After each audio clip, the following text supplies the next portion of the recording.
Good morning everyone, and I'm starting this series 5 AM series जिसमें I'm going to cover advanced current affairs के जो topics हैं वो आपके cover होंगे एक एक करके. We are going to discuss these topics.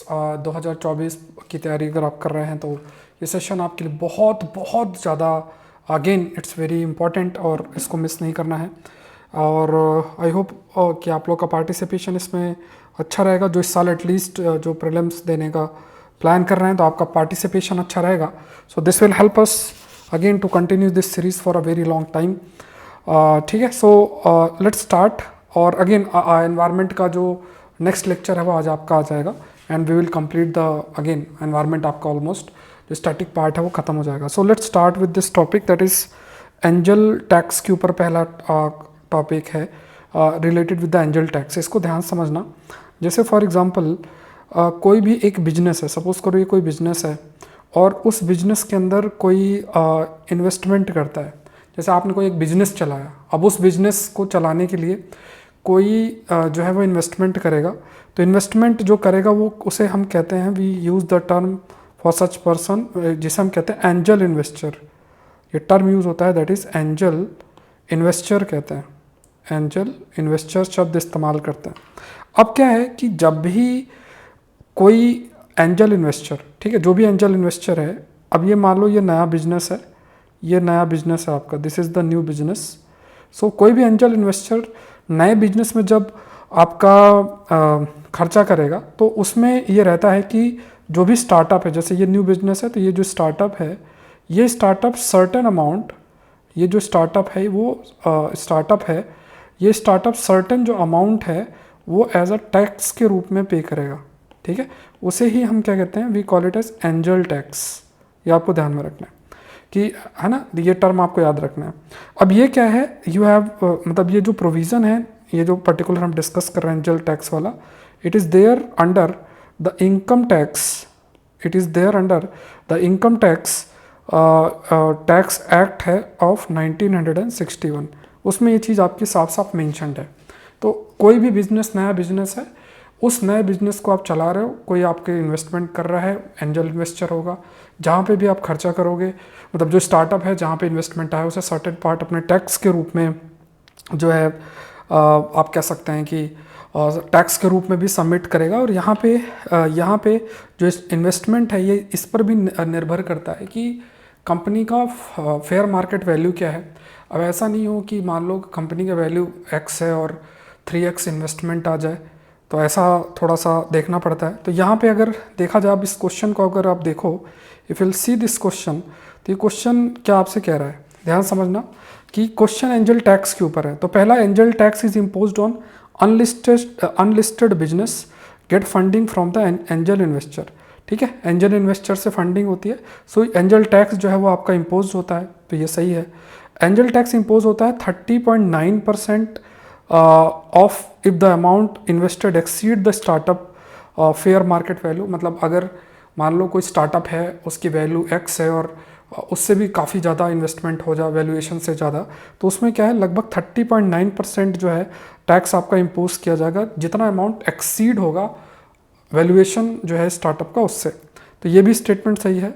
फिर गवर्नमेंट ने इंट्रोड्यूस किया angel tax to curb money laundering and make it easier for the business to comply with the tax. ये इसलिए इंट्रोड्यूस किया गया. सिंपल सी बात है कि अगर सपोज अगर कोई पैसा लगा रहा है, तो ये भी पॉसिबिलिटी कोई ऐसे ही कोई स्टार्टअप चला दे और बाहर से जो पैसा है वो ब्लैक मनी को वाइट करने का प्रयास किया जाए, तो ये भी एक मैटर ऑफ कंसर्न बन सकता है. तो यहाँ पे तीनों स्टेटमेंट आपका है. तो आंसर क्या है, ऑल ऑफ द थ्री. तो आंसर क्या होगा, दैट इज़ ऑल थ्री जो है इसका आपका आंसर होगा. ठीक है, तो इसको आप नोट करो कि एंजल टैक्स होता क्या है. Let's move to the next topic. ये ज्योग्राफी का टॉपिक है. अगेन ये सारे टॉपिक्स आपके एडवांस करंट अफेयर्स होंगे, अलग अलग सोर्सेज से जो है प्रिपेयर हैं ये. Mount Vesuvius is a somma strato volcano located on the Gulf of Naples in the France. It is the only volcano on the Europe mainland to have erupted in the last 100 years. So Mount Vesuvius जो है ये somma strato volcano है. Located कहाँ है, gulf of Naples France के अंदर. तीसरा point इसमें है कि ये क्या है, यूरोप में इकलौता वॉल्केनो है जो कुछ समय में लास्ट 100 years में जिसका इरप्शन हुआ है. अब इसमें देखो, इसको समझने के लिए एक पहली चीज़ तो आप ये देख लो, यहाँ पे एक टर्म मेंशन्ड है दैट इज़ कंपेनियन, ये टर्म याद रखो, that is companion volcanic arc, ये शब्द मेंशन्ड है, याद रखना, कैंपेनियन वॉल्केनिक आर्क शब्द मेंशन्ड है। सो जो कैंपेनियन वॉल्केनिक आर्क है, ये कैंपेनियन वॉल्केनिक आर्क क्या है, ये वॉल्केनिक आर्क है जहाँ पे बहुत सारे एक्टिव और डॉर्मेंट, मतलब जो वॉल्केनिक इरप्शन जिनमें नहीं होता है या पूरे तरीके से ख़त्म हो चुके हैं जो वॉल्केनो, और लोकेटेड है कैंपेनिया रीजन इन इटली। तो आप याद रखो ये जगह कहाँ पे, इटली में है, जहाँ पे एक लाइन से बहुत सारे वॉल्केनोज हैं जो एक्टिव हैं, कुछ उसमें पूरे ख़त्म हो चुके हैं, कुछ डॉर्मेंट स्टेट में है, मतलब वो कभी भी इरप्ट हो सकते हैं फ्यूचर में, पता नहीं। तो ये आपको याद रखना है। तो यहाँ पे आपको याद रखना है कि ये माउंटेन भी इसी का हिस्सा है, ये जो माउंटेन है इसी का हिस्सा है। तो ये जैसे मान लो अगर आप इस डायग्राम में देखोगे तो ये पूरा का पूरा साइकिल इधर से, ये एड्रियाटिक सी है, टैरियन सी है आपका, ठीक है, ये आयनियन सी है, और यहाँ पे अगर आप देखो जैसे एड्रियाटिक सी है, तो ये पूरा का पूरा जितना भी if you can see here, तो जितने भी ये आपके जैसे अलग अलग ये जो सी हैं और ये इटली का रीजन है, यहीं पे आपका ये माउंटेन लोकेटेड है and it is the part. तो यहाँ पे देखो पहला इसमें लिखा है gulf of Naples in France, तो ये गलत है, ये कहाँ लोकेटेड है, इटली के अंदर लोकेटेड है। तो आपका आंसर क्या हो गया इसमें, एक तो ये गलत हो गया। फिर ये वॉल्केनो है, सोमा स्ट्रैटो वॉल्केनो है, और ये भी सही है इसका कि ये जो यूरोप का मेनलैंड है उसमें लास्ट 100 ईयर में जो एक प्रकार से जो वॉल्केनिक इरप्शन जो हुआ है, ये इकलौता ऐसा वॉल्केनो है। तो आंसर इसका होगा ओनली 2। अब इसमें एक चीज़ और देखो, दैट इज़ ये कार्डिलेरा का भी फॉर्मेशन करता है, ये कार्डिलेरा है। जैसे मान लो ये एक तरीके से वॉल्केनिक इरप्शन आपका हुआ, और वॉल्केनिक इरप्शन के बाद से क्या होगा कि एक बड़ा सा ऐसा गड्ढा टाइप बन जाता है, तो इसे हम कार्डिलेरा बोलते हैं। We use this term called as cordillera. तो ये जो माउंटेन है ये लगभग 79 AD को इसने पूरा का पूरे कई सिटीज़ जो इटली के हैं उनको पूरा नष्ट कर दिया था इसने, इतना भयंकर इसका आपका वॉल्केनिक इरप्शन था। Let's move to the next देख लेते हैं, that is related with this that is about the Setu Bandhan scheme. ठीक है, गवर्नमेंट स्कीम है सेतु बंधन स्कीम, इस स्कीम को नोट कर लो।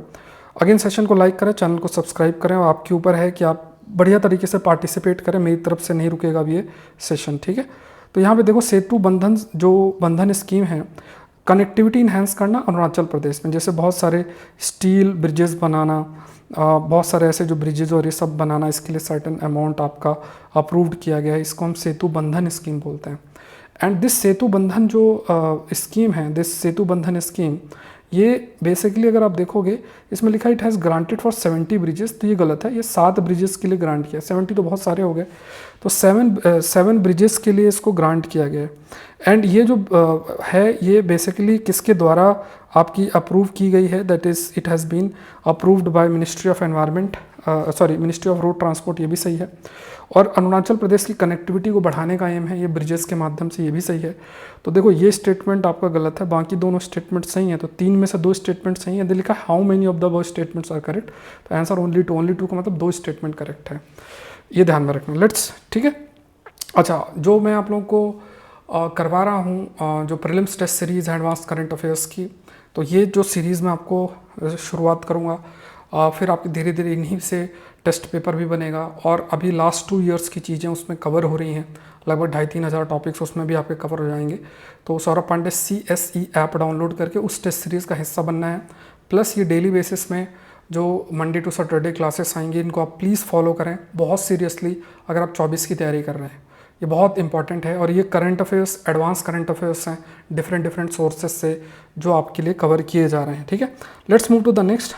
कुरकुमा कैक्चिन जेंस करके रिसेंटली डिस्कवर किया गया है, एक नया फ्लावरिंग प्लांट है। अब देखो यहाँ पे अगर इसको देखोगे तो ये फ्लावरिंग प्लांट किस तरीके से, this is the flowering plant, ये है जिस प्लांट की हम बात कर रहे हैं जो कि न्यूज़ में है। तो ये थोड़ा सा इमेज आपको ध्यान में रखनी है। नाउ लेट्स सी कि इसमें क्या क्या पॉइंट्स हैं, तो आप पॉइंट्स साथ साथ में लिखते जाओ। पहले लिखो, देखो कि इसमें लिखा है कि पर्सन जिसने फाउंड किया है उसके नाम पे है, तो ये गलत बात है। जो जगह है मीन्स ये जो है जिस जगह पे मिला है मीन्स प्लेस के नाम पे है, ना कि पर्सन के नाम पे। फिर ये belongs to this family, curcuma, gingers और कार्डमम आपका इसमें इंक्लूड होते हैं। है ना, and it was found along the bank of Sekmai river, Kakching district, ठीक है। तो ये आपका आप कह सकते हैं कि जो अभी हाल में ही ये डिस्कवर किया गया, आई थिंक कक्चिंग जो डिस्ट्रिक्ट है, ये एक बार चेक करना आप लोग कहाँ पे है, आई थिंक ये नागालैंड में है क्या।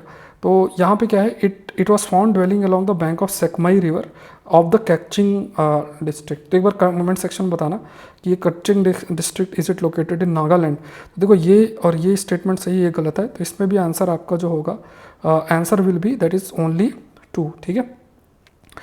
ओनली 2 मतलब 2 स्टेटमेंट सही हैं। अब इसमें ये भी आपको ध्यान में रखना है कि इसमें अगर आप IUCN रेड लिस्ट की बात करें तो इसमें ये कहाँ है, इस पे जो डेटा है ये जिस कैटेगरी में आता है उसे बोलते हैं डेटा डेफिसिट। इट मीन्स इससे रिलेटेड अभी ज़्यादा डेटा नहीं है जिस बेसिस पे हम बता सकें कि ये क्या मतलब वनरेबल है या किस स्थिति में है, वो हम नहीं हाईलाइट कर सकते। आंसर इसका होगा ओनली 2। फिर देखिए चकमा पीपल के ऊपर है, दे आर एथनिक ग्रुप जो कि आपके इंडिया के easternmost region of the Indian subcontinent, largest ethnic group हैं जो कि Chittagong hill tract region Bangladesh और मिजोरम रीजन में हैं। और because of the language shift in the past to consolidate power among the tribe, they adopted the Indo Aryan language, उन्होंने Indo Aryan language को adopt किया। तो देखो यहाँ पे ये कुछ फैक्ट्स हैं, आपको चकमा पीपल से रिलेटेड नोट कर लेना है। डेमोग्राफिक से रिलेटेड हमारे जो लोग हैं उनके स्पेसिफिकेशंस कोई अगर मान लो कम्युनिटी न्यूज़ में हैं तो we need to be aware about it. तो ये थोड़ा सा इंपॉर्टेंट है, तो आप ये तीनों पॉइंट्स नोट कर लेना है कि ये basically Chittagong hill tract region of south eastern Bangladesh Mizoram का रीजन है, plus they have opted Indo Aryan language. तो यहाँ पे तीनों ही स्टेटमेंट आपके सही हैं। लिम्फेटिक फिलेरेसिस के ऊपर है ये।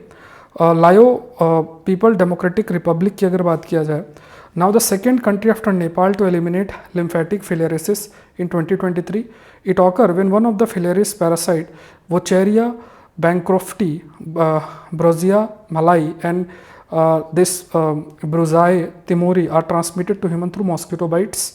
उसके बाद लिखा है WHO ने रिकमेंड किया triple therapy, that is ivermectin, diethylcarbamazine and albendazole for MDA against LF. ये एडवांस करंट अफेयर्स, मैंने अगेन आपको कहा कि वन लाइनर करंट अफेयर्स नहीं है जो हमें पढ़ने की आदत है। अब फिलहाल UPSC में जो पैटर्न चेंज हो रहा है उसको समझते हुए ऐसे कंटेंट हमें करने पड़ेंगे, और अगर हमने इसको बहुत समय तक इग्नोर किया, एटलीस्ट माइंड ट्यूनिंग होगी। ऐसे क्वेश्चंस भले आपको याद ना हो लेकिन एक माइंड ट्यूनिंग आपकी ज़रूर से होगी, और ये बहुत हेल्प करेगा जब ऐसे क्वेश्चंस को करने में आपको मज़ा आने लग जाए और आप इनको हैंडल करने लग जाओ। तो यहाँ पे देखो लाओ PDR ये सेकेंड कंट्री है आफ्टर नेपाल नहीं है, ये बांग्लादेश है, बांग्लादेश के बाद है जिसने ये बीमारी को ख़त्म किया है। और ये आपको याद रखना है। दूसरा पॉइंट इसमें लिखा है कि 19 countries have been able to eliminate, लगभग है ना, of the 19 countries 11 belongs to WHO western Pacific region, ठीक है। WHO की वेस्टर्न पैसिफिक रीजन से ये लगभग आपकी बिलोंग करती हैं।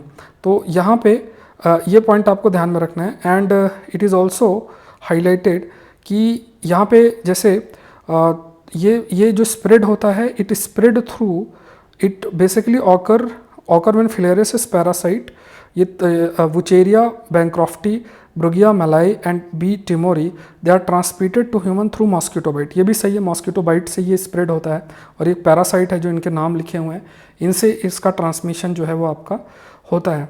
फिर इसमें ये स्टेटमेंट आपका सही है। दूसरा एक पॉइंट ये भी आपको याद रखना है कि कई सारे मतलब शरीर के कई हिस्से में ये प्रेजेंट भी रहते हैं। एंड यहाँ पे WHO ने रिकमेंड किया है ट्रिपल थेरेपी, जिसमें ivermectin, diethylcarbamazine and albendazole for MDA against LF। तो ये कुछ दवाइयाँ जो है वो रिकमेंड आपकी की हैं। These medicine also have been recommended. तो ये स्टेटमेंट भी आई थिंक आपका जो है वो सही है। तो यहाँ पे जो आपका आंसर जो बनेगा, the answer that will be there that we call it as, I think answer इसका होगा ओनली 2, मतलब 2 स्टेटमेंट आपके सही हैं। अच्छा एक चीज़, एक मिनट रुक जाओ, यहाँ पे ये क्या लिखा है, it occur are transmitted to human, it occurs when one of the filarias, हाँ ठीक है, एक पैरासाइट जो है one of the filariasis that is Wuchereria bancrofti, the Brugia malayi and B timori are transmitted to humans through mosquito bite. तो ये statement ठीक है और बाकी एक कॉम्बिनेशन ये भी सही। तो आंसर जो है, answer is that is only 2। Answer जो इसका होगा दैट इज ओनली 2। ठीक है, let's move to the next part, that is consider the following statement about the advance traffic management standards an aim to improve road safety and reduce incident response time. Enhancement include replacing previous VIDS camera with the newly introduced video incident detections and enforcement system to emphasize the digital enforcement of the traffic rule. ATMS deployment may also play active role in disaster management by providing input for effective planning and implementation. तो देखो ये जो question है, this question is related to ATMS standards. अब देखो ATMS standards की अगर बात करें तो एडवांस ट्रैफिक मैनेजमेंट सिस्टम, मतलब इतनी सारी जो ट्रैफिक है उसके मैनेजमेंट से रिलेटेड है। इस ये पॉइंट आपको याद रखना, मतलब रोड सेफ्टी, एक्सीडेंट कम करना, उसके बाद पूरे जैसे पहले जो कई कैमरास का इस्तेमाल होता है उसकी जगह newly introduced video incident detection enforcement system वाइट्स का इस्तेमाल होगा, और डिजिटल तरीके से जैसे डिजिटल टेक्नोलॉजी के माध्यम से ट्रैफिक रूल्स को इम्प्लीमेंट जो है वो कराया जाएगा। इवन ये जो तरीका है ATMS, इसका इस्तेमाल बहुत सारे लेवल पे डिज़ास्टर मैनेजमेंट के लिए भी इस्तेमाल किया जा सकता है। तो जैसे अब इसमें जैसे डिजिटल टेक्नोलॉजी है और कैमरा बहुत सारे कनेक्टेड हैं, उससे डेटा आएगा, डेटा के बेसिस में जो भी ट्रैफिक रूल्स हैं उनको इम्प्लीमेंट करने के लिए इस्तेमाल आपका किया जा सकता है। ठीक है, ये ध्यान में रखना। Let's move to the next topic, that is the statement about Marsquake. A Marsquake is a quake which much like an earthquake, would be shaking of the surface or interior of the planet's Mars as a result of sudden release of energy in the planet interior. The detection and analysis of the Marsquake could be informative to probing the interior structure of the Mars, as well as identify whether any of the Mars many volcanoes continue to be volcanically active. Marsquake were first detected by not confirmed by Viking mission in 1976. अब देखो जैसे earthquake होता है उसी तरीके से मार्सक्वेक होता है। अर्थक्वेक जो है, जैसे मान लो जो भी टेक्टोनिक फैक्टर्स रिस्पॉन्सिबल है पृथ्वी में भूकंप आने के लिए, वैसे ही मार्स के अंदर जो ऐसे मूवमेंट होते हैं उसे मार्सक्वेक भी हम कहते हैं। मतलब जो भी प्लैनेट का इंटीरियर है मार्स के अंदर, उसमें भूकंप आना, उसे हम मार्सक्वेक जो है कहते हैं। और बहुत सारी एनर्जी रिलीज़ होती है, इंटीरियर में कुछ चेंजेस होते हैं मार्स के अंदर, तो ये अर्थक्वेक आपका होता है। एंड जैसे मान लो अभी इसमें ये भी आपको ध्यान में रखना है कि आपके पास इनसाइट मिशन है, you have this mission that we call it as InSight mission. तो जो इनसाइट मिशन है नासा का, वो मार्स की स्टडी भी कर रहा है। 2019 में मिशन है, नासा का मिशन है, that is studying about the Mars as well. ठीक है, तो यहाँ पे जो using the InSight data Viking marsquake were confirmed in 2023, एक वाइकिंग मिशन है। Like marsquake were first detected but not confirmed by the Viking mission. तो यहाँ पे आपको ध्यान में रखना है कि this like InSight mission marsquake were detected and confirmed by the InSight mission in 2019। तो जो मार्सक्वेक है दे वर डिटेक्ट किए गए थे और आपके कन्फर्म किए गए थे by the InSight mission in 2019। Using the InSight data analysis the Viking marsquake were confirmed Viking Marsquakes were confirmed in 2023. So Marsquake were first detected but not confirmed by the Viking mission in 1976. Confirm नहीं किए गए थे, but by using the data of the InSight mission, ये जो आपका confirmation है, confirmation related to the कि Marsquake आपके होते हैं, it has been आप कह सकते हैं कि इसको फिर जो confirm किया गया था Viking Marsquakes were confirmed in 2023. सो ये मतलब डिटेक्ट तो किया गया था, बट इनसाइट के डेटा का इस्तेमाल करके कंफर्म जो है फिर वाइकिंग मिशन के द्वारा मतलब मार्सक्वेक का कंफर्मेशन 2023 में आपका किया गया था। नॉट कंफर्म 1976 में नहीं हो पाया था। तो यहाँ तीनों स्टेटमेंट आपके सही हैं। ठीक है, तो ये कुछ टॉपिक्स थे, 8 टॉपिक्स थे। और जैसा मैंने कहा कि एडवांस करंट अफेयर्स हैं, इसमें थोड़ा सा आपको इंटरेस्ट डेवलप करना पड़ेगा UPSC की अगर आप तैयारी कर रहे हैं। सेशन को शेयर जरूर से करें, चैनल को सब्सक्राइब जरूर से करें, सुबह 5 बजे उठने की आदत भी जरूर से डालें। मिलते हैं नेक्स्ट सेशन के अंदर। Thank you everyone, thank you.